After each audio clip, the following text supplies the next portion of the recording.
Hey, it's Mika. I know some of you may be looking at the name of this fic and thinking, what the fuck? And for those of you that don't know, I'm gonna leave a quick disclaimer. This fic is long. Longer than anything I've done before. Like 191,000 words and 94 chapters long. That being said, I fully intend on completing this one, so I hope you guys join me over the next half a year. Anyway.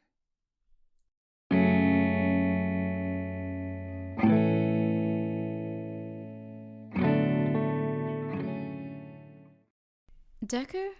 I think he's some pro. By clouds, my head in the clouds not coming down. Chapter 1. Hope and Heartbreak. Even after an hour-long shower, Izuku still felt the weight of the past 24 hours clinging to his skin. All Might looked down on him from every wall in his room, judgmental eyes staring straight into his soul. You can't be a hero. Not without a quirk. Be realistic. Izuku went to bed crying for his broken dream. His room looked empty without all his All Might merch. It wasn't that Izuku hated All Might now. It's just that every time he looked at the smiling hero, all he could think was, you can't be a hero. Just because Izuku was finally coming to terms with that fact didn't mean he needed it playing on loop in his head every time he's at home. He still had a few posters up from some of his other favorite heroes, but he'd changed his sheets to a plain black set that he'd found collecting dust in the linen closet, paired with a gold pillowcase. It wasn't official merchandise, but it reminded Izuku of Eraserhead anyway. It had taken a few days for him to gather the courage, but Izuku had finally sat down and updated his hero analysis notebooks, leaving out the parts on All Might's secret weakness. It was oddly comforting. He had thought it would be painful, and it was in some ways, but it was mostly familiar, like his analysis was the only part of himself that hadn't shattered alongside his hero dream. That was why he found himself, during his latest bout with insomnia, browsing a lesser-known hero forum. He'd found it several years earlier, and quickly figured out that a lot of underground heroes used it to communicate with each other, since it offered encrypted chats and accounts were only known by random numbers, rather than usernames. He'd spent about 2 weeks back then figuring out which accounts corresponded to which heroes, but he had never posted himself. As Izuku drowsily scrolled through the old posts, a crazy idea occurred to him. If he couldn't be a hero himself, why couldn't he help the real heroes be better? In the morning, he'd blame it on sleep deprivation and then promptly die of mortification, but that didn't change the fact that, at 2 o'clock in the morning, Izuku Midoriya sent 10 underground heroes in-depth analysis of their quirk and fighting styles. New message. 1259, Eraserhead. Thank you for your analysis. It was eye-opening to see my strengths and weaknesses from an outside perspective, not to mention the ideas for improvement. Izuku was hyperventilating. Eraserhead. The Eraserhead had thanked him for his analysis. The Eraserhead! It almost made up for Kachan and his lackeys beating him up again during lunch. Not quite, because the bullying had gotten worse since the sludge villain accident, but it came close. Several other heroes had also sent him messages thanking him, while others, who apparently heard of his analysis from their friends, had asked him to send them theirs. He was just finishing up verifying the identities of those who had requested analysis, to make sure he wasn't accidentally helping any villains, when he saw a blinking notification in the bottom left corner of his screen. New message.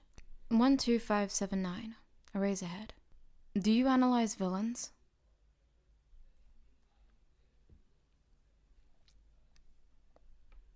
Chapter 2. Deku. Private chat. 59726. Miss Joke. So, does anyone know who our mystery analyst actually is? 87657. Mr. Brave. Does anyone know who any of us are? We're called underground heroes for a reason. Miss Joke. Point taken. 72598. Sir Nighteye. It is a valid question, though. He came out of nowhere. How do we know he's not a villain giving us false information in order to defeat us? Miss Joke. How do you know it's a he? Eraserhead. So far, all the information he's given me has been accurate, and no heroes have known information about me that they shouldn't. Besides, if he was a villain, I think we'd have already been targeted, considering he could have easily beaten any of us using the information in the analysis he sent us. As strange as the situation is, I think he really is trustworthy. But only time will tell. Miss Joke.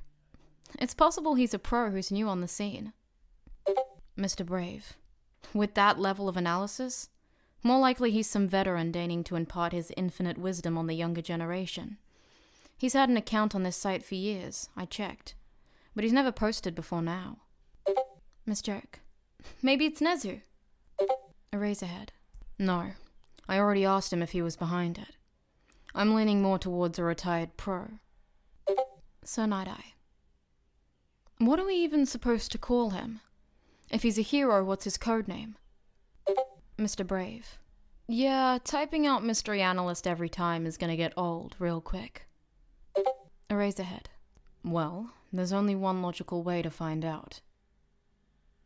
It had been a little over a week since Izuku had impulsively started sending his analysis to pro heroes, and he had quickly fallen into a new routine. Go to school, hide from Kachan at lunch, more school, run from Kachan after class, maybe catch a villain fight on the way home, do homework, eat dinner, complete analysis requests from the Hero Underground, go to bed. Most of the time, heroes simply wanted an analysis for themselves, but a handful had started sending him videos of villains in action for him to analyze. Today, Izuku logged into his account hesitantly, with Kachan's most recent jeers still echoing in his ears. It had been a bad day, and Izuku had failed at both hiding and running, resulting in twice as many beatings. Why had he ever thought he could be useful to actual heroes when he was just a weak, useless, worthless, quirkless Deku? Izuku shook his head and opened his inbox to find a new message from Eraserhead. New message. Eraserhead. By the way, what's your codename? Kachan's voice echoed in Izuku's mind. Useless. Worthless. Deku. Deku! Deku! Private chat. Eraserhead. His name is Deku.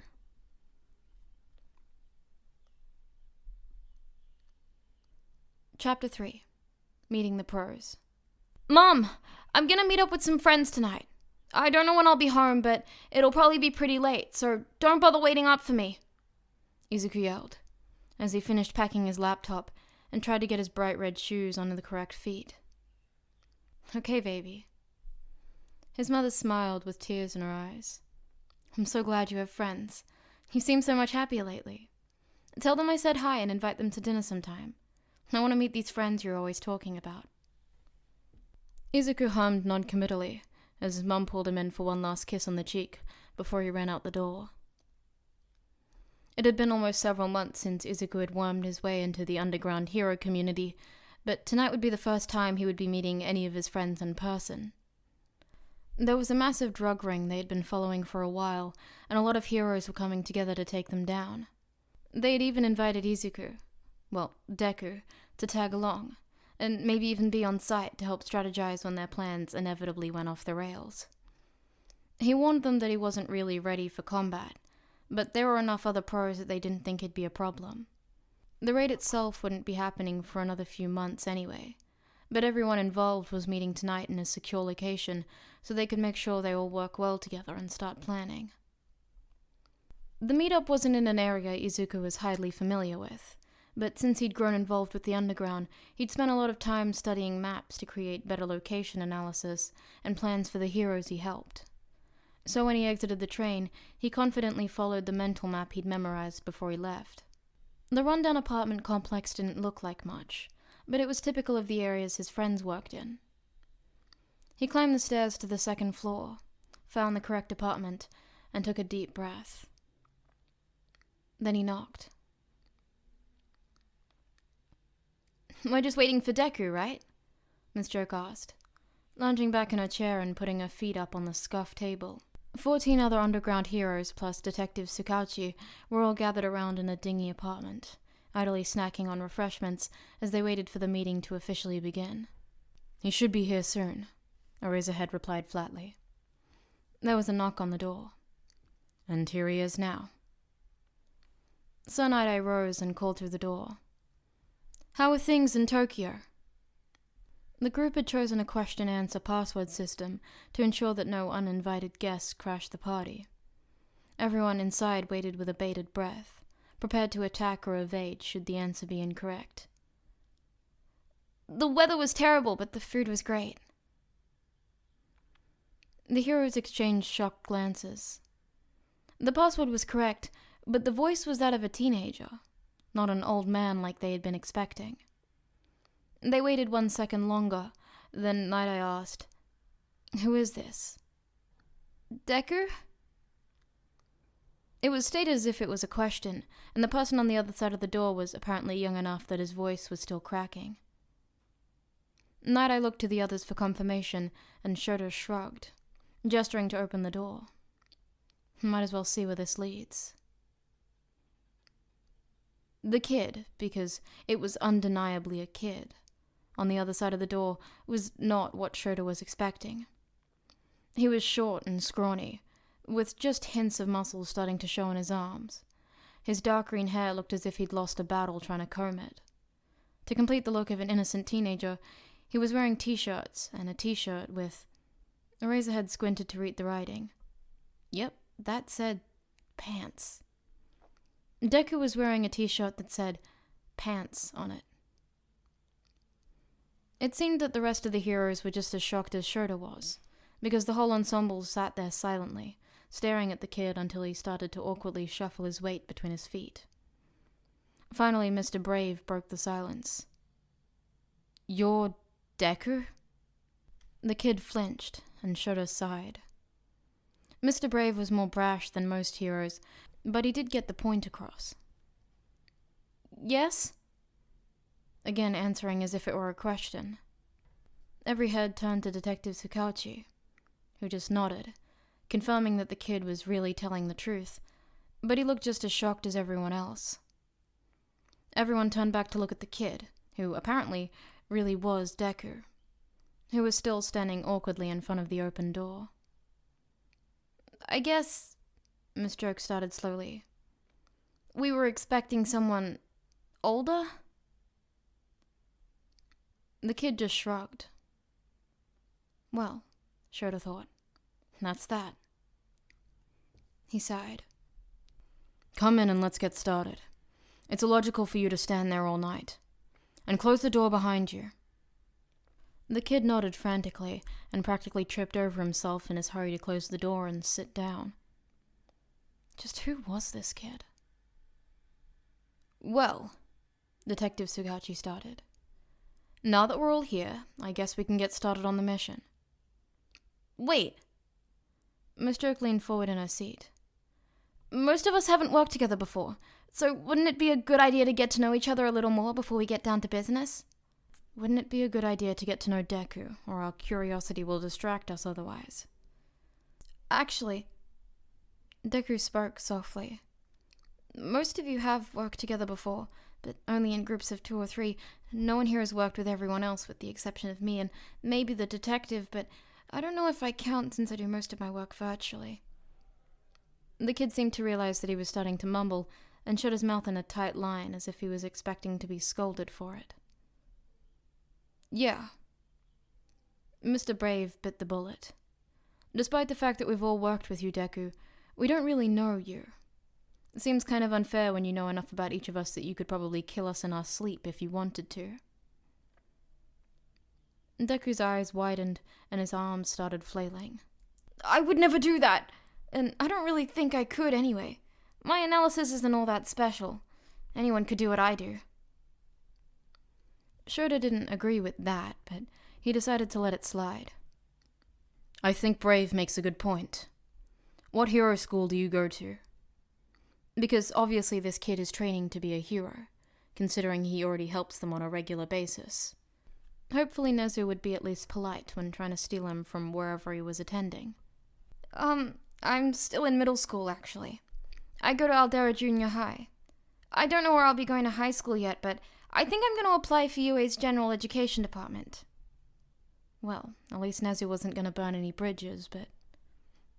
Why not the hero course? From the way the kid hunched his shoulders, Shota could tell he was trying to appear smaller than he was, which was already pretty darn small. Interesting. Despite how much I'd like to, I can't be a hero. He took a deep breath, as if steeling his courage. I'm quirkless. The words seemed to echo in the small room, despite the fact that Deku had hardly whispered them. How? He had to have an analysis quirk, or at least one that altered his intelligence. He couldn't be quirkless, could he? Though it would make some of his behavior make a lot more sense. I've brought some footage of known drug ring members for you to analyze, Deku. Apparently, Sakauchi didn't know how to deal with the metaphorical bomb Deku had just dropped either. If you're ready. The kid reached into the yellow backpack he'd brought with him and pulled out a standard notebook and a few pens before nodding. The detective turned on the small TV that had been set up at one end of the room, and it started to play footage that a security camera had caught of the drug ring they were tracking. Almost instantly, Deku started muttering while his pen started flying across the paper. Obvious mutant quirk type. Most likely some kind of fish? No, aquatic mammal. No scales. Most likely they can't breathe underwater then, but probably still weak to fire quirks or dry environments. Kind of like Gang Orca. Then some kind of darkness manipulation quirk. Does it allow him to make solid objects or just shadows? Could it be used to make someone effectively blind? How bright does light have to be to cancel out the ability? Most effective to corner in a closed space with bright light or with other allies to make him hesitant to completely black out the area. Deku kept analyzing while the heroes stared at him wide-eyed. Yeah, they'd all read Deku's analysis, but it was another thing entirely to just see it in person. The video ended after about 5 minutes and the next started playing automatically. Deku hardly paused in his mutterstorm, just continuing his notes where he left off. Shota pulled his eyes away from Deku when he saw movement in the corner of his eye. Miss Joke was gesturing to him frantically, widening her eyes and lifting up strands of her long hair before pointing at Deku. Shota looked at her in confusion, and she rolled her eyes. "Use your quirk," she mouthed. Ah. If he had some kind of analysis quirk he didn't know about, or was hiding for some reason, it might make sense. It wasn't that Shota didn't believe the kid was quirkless. Sakauchi didn't call him out on it at least, but it couldn't have hurt to have some additional confirmation. Making sure that Deku was still focused on the video and not looking at him, Shota activated his quirk. The rest of the heroes had already noticed the side conversation and were looking at the kid, waiting for any reaction to having his quirk cancelled. Deku didn't even seem to notice Shota's eyes on him, much less a sudden absence of his quirk. His mutterstorm continued at the same pace as before, and his pen didn't slow down. The kid didn't even stutter. It surprised Shota enough that he blinked, and his hair fell in front of his face. The heroes traded glances, and Shota could have sworn he saw Miss Joke mutter, "Wow." He agreed full-heartedly with the sentiment. The police had only managed to scrounge up about half an hour of footage from the cartel, but that was enough to fill almost half of Deku's notebook. He put down his pencil and started massaging the stiffness out of his hand. "Okay, I think I have a good idea of what we're up against. This is a lot more footage than I usually have to work with, so that's nice." "I'd never thought about that," Mr. Brave said. "I reckon we all guessed you were older, so we weren't aware about how dangerous it must be for you to go out and supplement the videos we send. I'm so sorry." Deku looked confused. "What do you mean, supplement?" Sir Nighteye spoke this time. "You know, hitting the streets, finding the villains in the videos and making your own observations. If I'd known Deku was a kid, I'd never have let you do that." Deku looked panicked and flailed his arms around.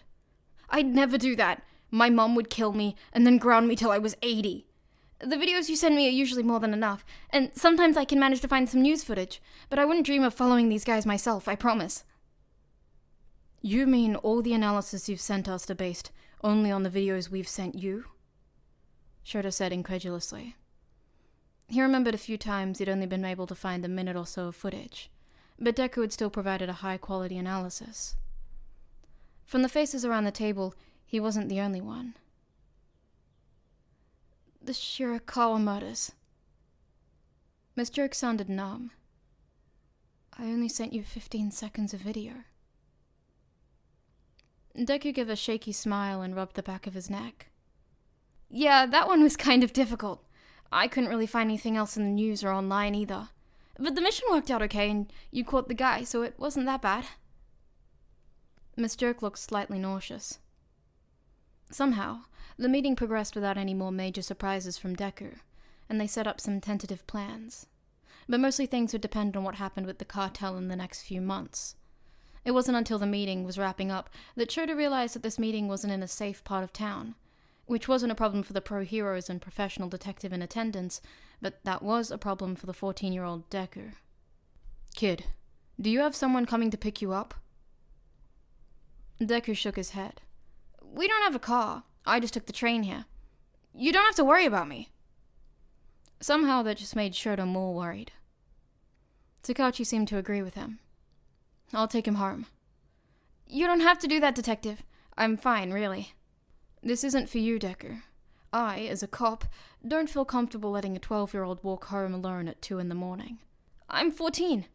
Not helping your case, problem child. Shota hid a smile behind his capture weapon when Deku had the audacity to look betrayed. He couldn't help himself. This kid had potential. Takauchi was already grabbing his keys and heading for the door. If I'm taking you home, I'll probably need a real name.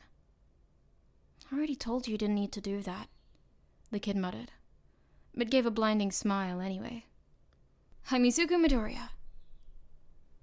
As soon as the door was closed, all semblance of professionalism disappeared, and Miss Jerk squealed. He's so adorable!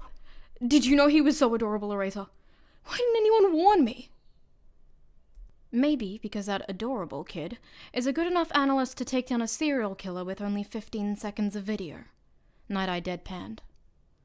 Miss Joke at least had the good grace to look embarrassed. What does it say about us that we legit thought that a 14-year-old was a retired pro for 7 months? Mr. Brave laughed, causing a chain reaction as each of the pros in the room started to chuckle. Eraser raised one eyebrow. I think that says a lot about him than it does us. But he still couldn't stop his smile. One of the heroes sobered as he realized something. The fact still stands that Deku is a quirkless teenager, and any plans required for him to be on site just went out the window. The room went silent for a few moments as the heroes considered that. Not necessarily, Nighteye spoke up. Teenagers can still be on site if it's part of an internship. I call dibs! Miss Joke yelled. Mr. Brave scowled. You can't just call dibs, Joke. He's not even part of a hero course yet. But he will be, Shota said. I have a hard time believing Nezu would ever pass up a chance to teach someone like Deku, even if he had to get in through the sports festival. Though that wouldn't stop Shota from putting his name in for the recommendation exam. That kid needed every advantage he could get.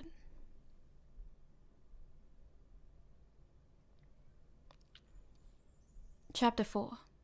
Reactions. Nezu didn't know what he was expecting when he opened his inbox that morning. Maybe another complaint about Tagada losing his pants again, despite his massive improvement since the sports festival. It certainly wasn't emails from 15 pro heroes, only 2 of which had ever recommended a student before, or requesting to recommend a single student to UA. Nezu sighed. Most likely this Izuku Midoriya had a technology manipulation quirk and was trying to increase his chances. It had been done before, but never this obviously. Oh well, it would be relatively easy to check. The student really should have looked at which pros taught at UA before including Eraserhead on his list of recommenders. He pressed the intercom. Aizawa, will you come into my office, please? A few minutes later, his door swung open right as Aizawa was about to knock. The teacher just looked at him unimpressed and said the second thing to surprise the principal that morning. "Is this about the student I submitted for recommendations?" Nezu's eyes widened. "You mean it wasn't a fake recommendation?" Aizawa just glared at him. "Is it that hard to believe I might take a liking to a kid?" "No." Nezu smiled in excitement. "But would you like to explain why 14 other pro heroes also recommended the same student?" "They all recommended him too." Nezu nodded. Whatever story was behind these recommendations was quickly becoming more interesting. Aizawa just shook his head. "I knew we should have discussed this last night. It's illogical for everyone to recommend him." He sighed heavily. "Do you remember when I told you about Deku?" "I remember you asking if I was the one sending out mysterious analysis, if that's what you mean." Aizawa nodded. "Well, he's gotten quite the reputation in the underground, but no one has ever met him face to face before last night. He was part of the group that was invited to raid the Durago cartel." Nezu gestured for Aizawa to continue. "He's 14. If Nezu had been drinking tea, he would have been tempted to do a spit take. He had read some of those analyses. A 14-year-old could do that? He could see why so many pros had recommended Midoriya. If he had been there, Nezu probably would have put in a recommendation of his own. "I see. I take it he's already planning on attending UA." "Yes, I told him he's applying to general education, but I think he'd jump at the hero course if he had the opportunity. I can try and give him a pep talk if he needs convincing, though maybe Mike or Joke would be better for that job. He doesn't seem to think he can be a hero." Nezu cocked his head to the side. "His analysis is already sought after by working pros. Why wouldn't he think he has what it takes?" "I get the feeling he hasn't had a lot of encouragement from, well, anyone really. He's quirkless." Now Nezu was really glad he wasn't drinking tea. It wasn't often that anyone managed to surprise him, and here this Midoriya had managed to do so 4 times in 1 hour, and he wasn't even here. "Are you sure?" Nezu had to ask. Aizawa just looked tired. "I activated my quirk while he was analyzing a video, and I honestly think he didn't even notice. He didn't pause, stutter, or even decrease the quality of his analysis, and Tsukauchi didn't register anything he said as a lie." He paused. "I know there's never been a quirkless hero before, but if anyone can do it, Deku can. With his mind, I think he'd have a better chance of passing an obstacle course and interview than an all-out brawl against robots." "I agree. I'll send him an invite for the recommendation exam. Does he know you recommended him?" "No." "Well, I guess it'll be a surprise then." It was definitely a surprise. "Mom, do you know why I have a letter from UA?" Izuku looked at the envelope on the table like it was a bomb, which, for all he knew, it could have been. His mind was moving a mile a minute, trying to figure out why in the world UA would be contacting him 3 whole months before the entrance exam. Was this normal? Was this just saying they'd received his application? No. If that was the case, then they would have sent it right after he submitted the application months ago. Was something wrong? Were they rejecting him because he was quirkless? That had to be it. Izuku felt his heart sink. Of course, the policy allowing quirkless entry was probably a PR ploy. He could already feel the tears fighting to fall from his eyes, making it difficult to see the clear tape of his name on the envelope. Of course he wouldn't be able to go to UA.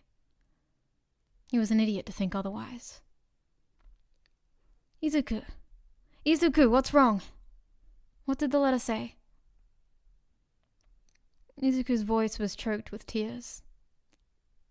"I don't know. I haven't opened it yet." The alarmed look in Inko's eyes softened. She knew how bad anxiety could make things seem. She had struggled with it herself for years, after all. If only she'd been able to give her son a quirk rather than an anxiety disorder. She pushed that thought down along with the guilt that came with it. No use thinking about it now. Those kinds of thoughts weren't going to do anything to help Izuku through his anxiety attack. Breathe with me, Izuku.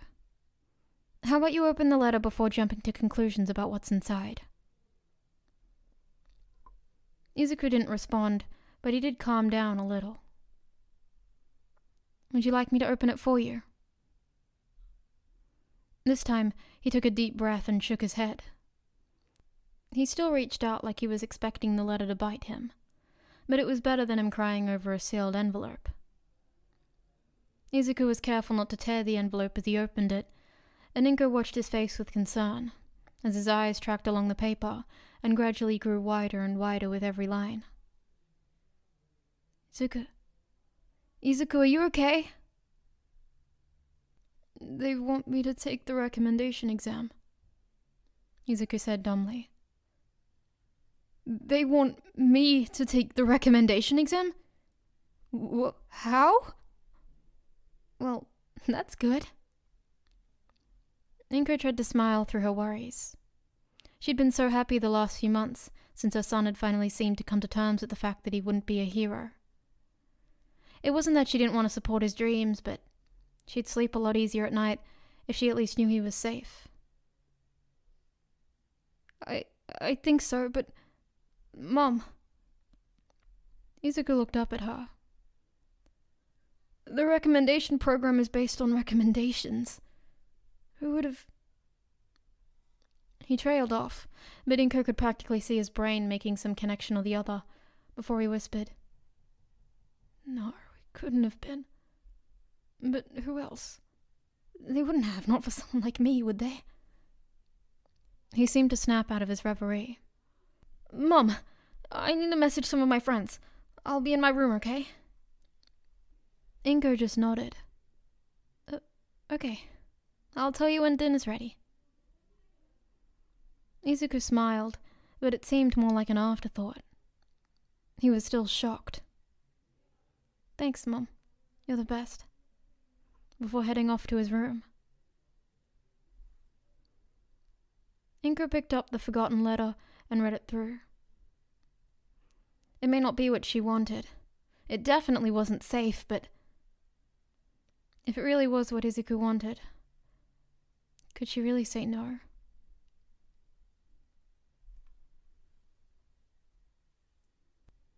Izuku hurriedly logged on and opened a group message to all the pros who were participating in the raid.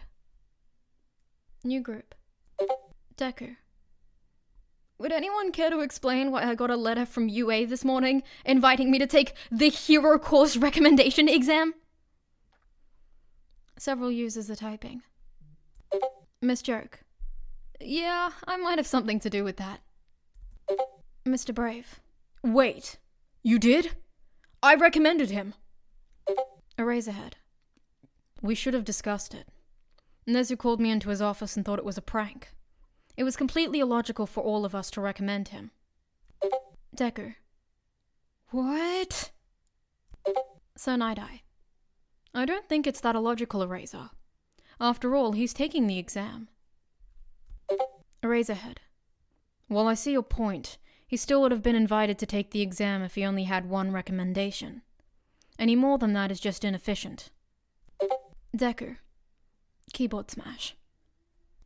Miss Joke. Deku. Sweetie, are you okay? Sir Nighteye. Question mark. Eraserhead. Question mark. Mr. Brave. Oh shit, guys, I think we might have killed him. Eraserhead. Kid, you're scaring us. We need you to tell us if you're okay.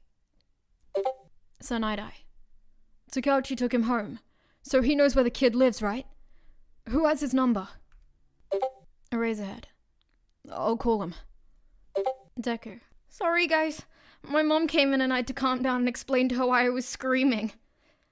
Wait, please tell me you didn't call Sakauchi. Sir Nighteye. Sorry, kid. When you stopped responding, we were scared something had happened. Deku. Out of Eraserhead. Stop! I'm okay! Please don't call the detective! Eraserhead. I explained what happened and that it's a false alarm. Sorry for overreacting, Deku. Mr. Brave. Yeah. Sorry, dude. Miss Jerk. Ditto. Mr. Brave. So why were you screaming? Did you see a spider? Deku. No, it's just... Do you guys really think I could be a hero? Eraserhead. Obviously. Your analysis is better than most pros are capable of, and you choose to use it to help heroes rather than hurt them. You've got more potential than my entire class this year. Miss Jerk. You expelled your entire class this year. Eraserhead. Exactly. Deku. Why? What I do really isn't that special. It's just a hobby I've had since I was a kid. Mr. Brave. Deku, you had the entire underground convinced you were a retired pro for like 7 months. Deku. I'm so sorry. Did I make it sound like I was a pro? Oh my goodness. I'm so sorry. I'm gonna have to read through all my messages and make sure. And I'm probably gonna get arrested for fraud and impersonating a pro, and I'm so sorry. Miss Joke. Oh my god, he's freaking out. It's so cute. Mr. Brave. Dude, Deku, stop freaking out. It was our fault for assuming. No one's gonna arrest you over a misunderstanding. Unless Eraser's still on the phone with Sakauchi? Eraserhead. If I was, I'd have him arrest you, Brave, not Deku. Sir Nighteye. I'm more concerned about why you don't believe us. Deku. It's just... No one's ever told me I could be a hero before. It feels... nice. Miss Jerk. Who do I need to kill? Deku. What? Eraserhead. Joke? No. Miss Jerk. Joke, yes! Mr. Brave. How many pitchforks do I need to bring? Sir Nighteye. Guys, if you make Deku scream again, his mom will be the one planning murder. Deku. Thanks, guys. It's been fun, but I need to go reevaluate my life now. 12857, Deku has left the chat. Sir Nighteye. Are you happy now? Miss Jerk. No, because the people haven't been giving my son the love and encouragement he deserves. Eraserhead. He is not your son. Miss Jerk. Does that mean he's yours? 12579, Eraserhead, has left the chat. Sir Nighteye. At this point, we can't change how people have treated him. All we can do is make sure he knows we believe in him moving forward. 72598, Sir Nighteye has left the chat. 87657, Mr. Brave has left the chat. 58726, Miss Jerk has left the chat. I hope you guys enjoyed the video. If you did, please like and subscribe, and leave a comment down below because I do enjoy reading them. If you wish to support me further, I do have a Ko-Fi, and I also take commissions on there if you really want me to read something. Anyways, I hope you guys have a good day, or night.